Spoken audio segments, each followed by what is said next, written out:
সংবাদ সবাইকে স্বাগত জানাচ্ছি। আমি ফিরোজ তোহা। শুরুতেই সংবাদ শিরোনাম। ইসরায়েল ফিলিস্তিন পুরোদমের যুদ্ধ চলছে, আর এই যুদ্ধের সর্বশেষ আন্তর্জাতিক গুরুত্বপূর্ণ আপডেট সংবাদ জানিয়ে দিব। শুরুতেই শিরোনাম। ইসরায়েলের সমস্ত স্পর্শকাতর লক্ষ্যবস্তু আমাদের ক্ষেপণাস্ত্রের আওতায়, হিজবুল্লাহর হুঁশিয়ারি। এরপর জানিয়ে দিব ক্রিমিয়া ইউক্রেনের হামলার ফল যুক্তরাষ্ট্রকে ভোগ করতে হবে, হুঁশিয়ারি রাশিয়ার।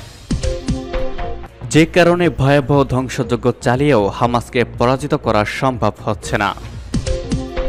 এরপর রয়েছে রাশিয়া উত্তর কোরিয়া জোটের সঙ্গে বাগযুদ্ধে যুক্তরাষ্ট্র ও মিত্ররা।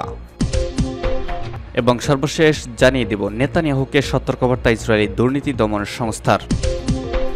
ইসরায়েলের সমস্ত স্পর্শকাতর লক্ষ্যবস্তু আমাদের ক্ষেপণাস্ত্রের আওতায়, হিজবুল্লাহর হুঁশিয়ারি। ইহুদিবাদী ইসরায়েলের পক্ষ থেকে হিজবুল্লাহর বিরুদ্ধে সর্বাত্মক যুদ্ধের হুমকির মুখে লেবাননের প্রতিরোধকামী সংগঠনটি বলেছে, এই ধরনের যুদ্ধ ইসরায়েলের পরাজয় ঠেকাতে পারবে না। হিজবুল্লাহর নির্বাহী পরিষদের উপপ্রধান শেখ নাবিল কাউক সোমবার একথা বলেছেন। লেবাননের আরবি ভাষার অনলাইন পত্রিকা আল নাসরা এই খবর দিয়েছে। তিনি বলেন, লেবানন ইসরায়েলের জন্য এমন জায়গা হিসেবে কাজ করবে না যেখানে তারা তার পরাজয় ঠেকাতে পারে, বরং দেশটি ইহুদিবাদী শত্রুদের পরাজয়ের একটি ক্ষেত্র এবং দখলদারদের বিরুদ্ধে বিজয় ও প্রতিরোধের স্থান হয়ে থাকবে। শেখ নাবিল কাউক সুস্পষ্ট করে বলেন, হিজবুল্লাহ যেখানে চায় তার ক্ষেপণাস্ত্র এবং ড্রোনগুলো দিয়ে ইসরায়েলের সেই সব স্পর্শকাতর লক্ষ্যবস্তুতে আঘাত হানতে সক্ষম। এর আগে লেবাননের শিয়া মাযহাবের গ্র্যান্ড মুফতি শেখ আহমদ কাবালান হুঁশিয়ারি উচ্চারণ করে বলেছেন, লেবাননের বিরুদ্ধে নতুন করে যুদ্ধ শুরু করা হলে ইসরায়েল অভিমুখে 5 লাখ ক্ষেপণাস্ত্র নিক্ষেপ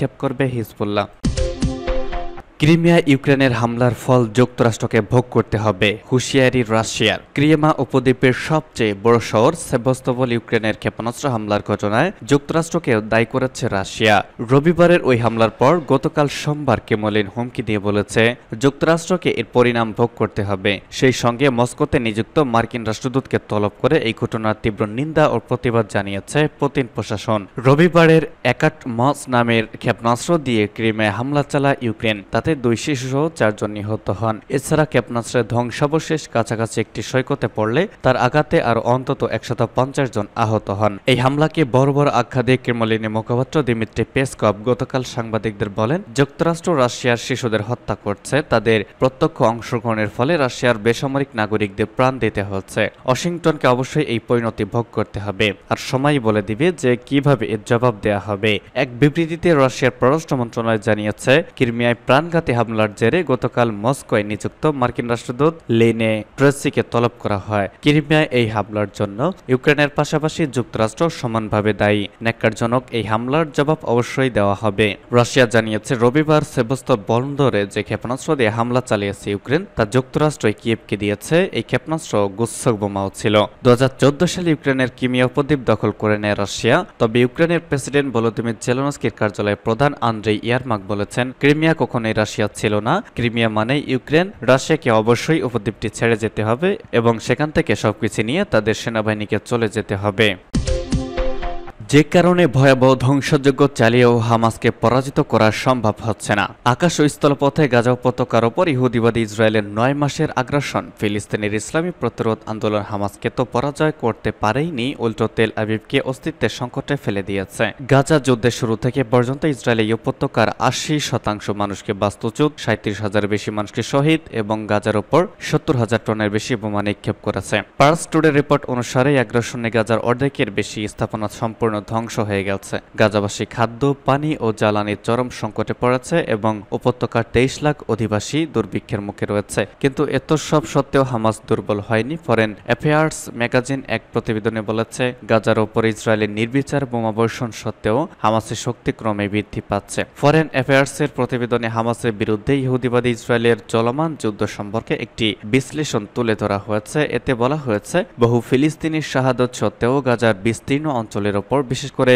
যেসব এলাকায় বেসামরিক নাগরিকরা আশ্রয় নিয়েছেন, সেসব এলাকার ওপর হামাসের পূর্ণ নিয়ন্ত্রণ রয়েছে। এছাড়া এই সংগঠনের প্রতি গাজাবাসীর অভূতপূর্ব সমর্থন রয়েছে, আর এই সমর্থনের কারণে গাজার যে কোনো অঞ্চল থেকে ইসরায়েলি সেনারা চলে যাওয়ার সঙ্গে সঙ্গে তা হামাসের নিয়ন্ত্রণে চলে আসছে। খোদ ইসরায়েলের সাম্প্রতিক মূল্যায়নে দেখা গেছে, উত্তর গাজায় হামাসের পরিস্থিতি বেড়ে যায়। সাধারণত একটি দেশে সামরিক শক্তি বলতে বোঝায়, হামাসের ক্ষেত্রে তা প্রযোজ্য নয়। হামাসের কোনো রাষ্ট্রীয় কাঠামো নেই, বরং এটি সম্পূর্ণ বেসরকারি একটি সংগঠন। হামাস সহ এই ধরনের অন্যান্য বেসরকারি প্রতিরোধ সংগঠনের প্রধান শক্তি হচ্ছে জনগণের মধ্যে তাদের সমর্থন ও যোদ্ধা ভর্তি করার ক্ষমতা। 9 মাসে ধ্বংসযজ্ঞাত্মক যুদ্ধের পরে এখন এটা উপলব্ধি করার সময় এসেছে যে হামাসকে শুধুমাত্র সামরিক উপায়ে পরাজিত করা সম্ভব নয়। এটি প্রকৃতপক্ষে বা তার সমমান সৈন্যের সংখ্যার চেয়ে বর্তমান অনেক বড় একটি সংগঠন এবং এটি কেবল একটি মতাদর্শ নয়। হামাস হচ্ছে একটি রাজনৈতিক ও সামাজিক আন্দোলন যাকে কোনো অবস্থায় নির্মূল করা সম্ভব নয়।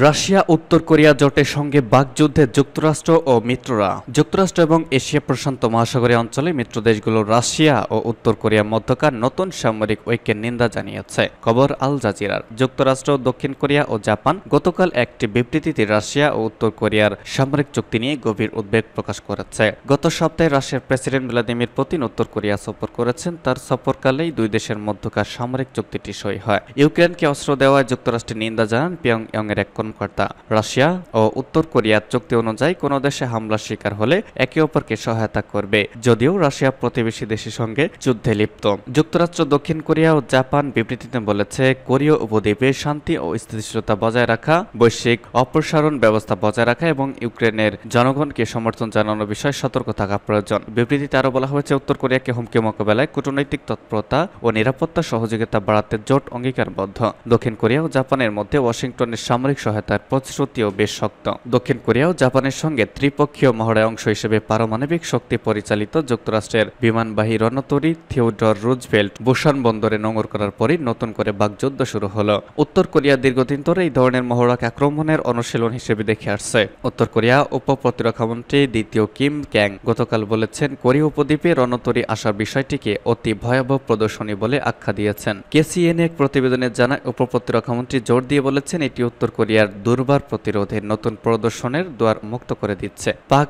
জং চন নামে উত্তর কোরিয়ার এক শীর্ষ সামরিক কর্মকর্তা জোর দিয়ে বলেছেন, যুক্তরাষ্ট্র যদি ইউক্রেনকে রাশিয়ার বিরুদ্ধে প্রক্সি যুদ্ধের দিকে ঠেলে দেয়, সেক্ষেত্রে মস্কোর যে কোনো ধরনের প্রতিশোধমূলক আক্রমণ বেছে নেওয়ার সুযোগ রয়েছে। তিনি বলেন, যুক্তরাষ্ট্র রাশিয়ার বিরুদ্ধে নিজেদের অস্ত্র ব্যবহারের সিদ্ধান্ত বজায় রাখলে মস্কো আরও শক্তিশালী জবাব দিতে উৎসাহিত হতে পারে। উত্তর কোরিয়া এর আগে যুক্তরাষ্ট্রের সামরিক মহড়ার জবাব দেয় ক্ষেপণাস্ত্র পরীক্ষার মধ্য দিয়ে। পিয়ংইয়ং মনে করে, যুক্তরাষ্ট্রের সঙ্গে বৈরিতার কারণে তারা পারমাণবিক অস্ত্র কর্মসূচি চালু করতে বাধ্য হয়েছিল। দক্ষিণ কোরিয়া বলছে, গেল সপ্তাহে উত্তর কোরিয়ার বেশ কয়েকজন সেনা সীমান্ত অতিক্রম করেছে। জবাবে দক্ষিণ কোরিয়ার সেনারা গুলি চালিয়ে সতর্ক করে দেয়। এবারের সীমান্ত অতিক্রম চলতি মাসের মধ্যে তৃতীয়। সীমান্তে উত্তর কোরিয়ার আবর্জনা সহ বেলুন পাঠানো এবং দক্ষিণ কোরিয়ার বিশাল বিশাল লাউড স্পিকার ব্যবহার এবং লিফলেটে অপপ্রচার চালানো নিয়ে উত্তেজনার মধ্যেই নতুন এসব ঘটনা ঘটল।